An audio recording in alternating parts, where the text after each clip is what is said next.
In a series of tweets on Wednesday morning, President Donald Trump revealed that transgender individuals will no longer be allowed to serve in the U.S. military. As conservatives rejoiced over the news, liberals had the predictable reaction, lambasting the president and his decision as being discriminatory against the LGBT community.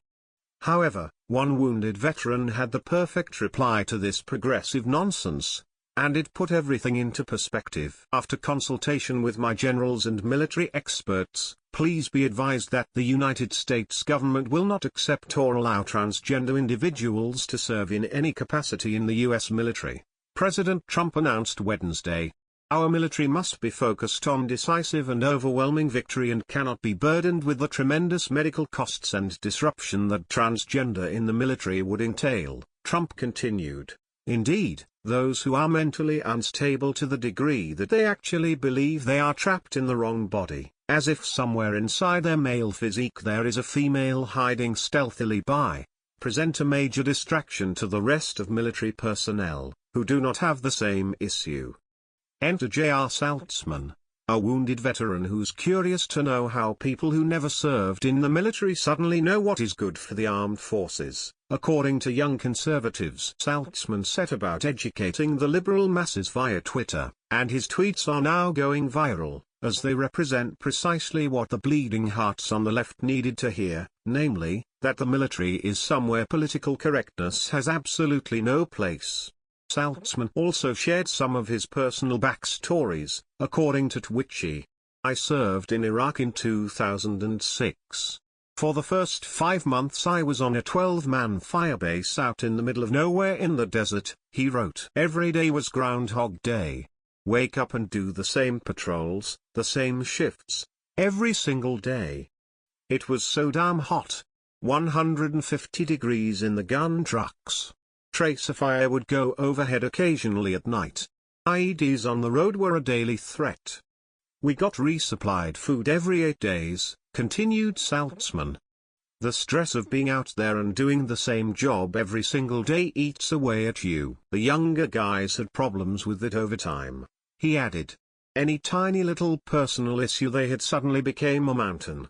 And that shit came out on that fire base. And they snapped mentally. After stepping on each other's nuts living in the same con for 5 months, guys were at each other's throats.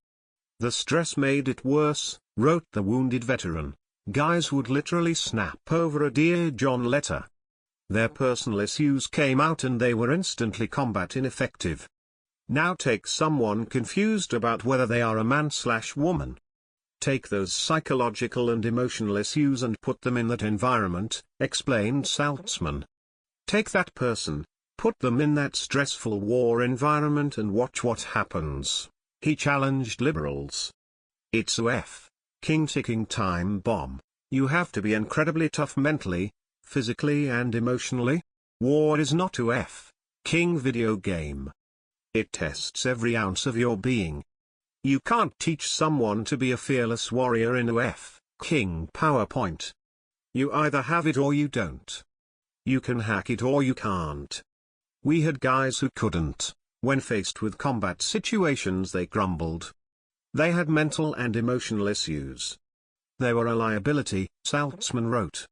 To be successful at war, you have to become a warrior mentally, physically, and emotionally. You can't fake it and go through the motions. In war, if it comes down to kill or be killed, and you hesitate, you're dead. It's as simple as that. It's not a King video game, he urged. War is no place for people who are mentally, emotionally, or physically confused or in turmoil. You have your shit together, or you don't. And if you don't, you'll just get people needlessly killed. Political correctness has absolutely no place in the military, Saltzman concluded. As usual, the left is squawking over a topic they know absolutely nothing about. Meanwhile, those who have actually been in the military and experienced the strain of war have applauded the president's decision. J.R. Saltzman, a fearless warrior and American hero, hit the nail on the head today with his explanation of why transgender individuals have no place in the military, and neither does political correctness. We offer him our most sincere gratitude for the nation owes him a debt which could never be adequately repaid. Please share the story and tell us what you think by clicking one of the buttons below. We want to hear your voice.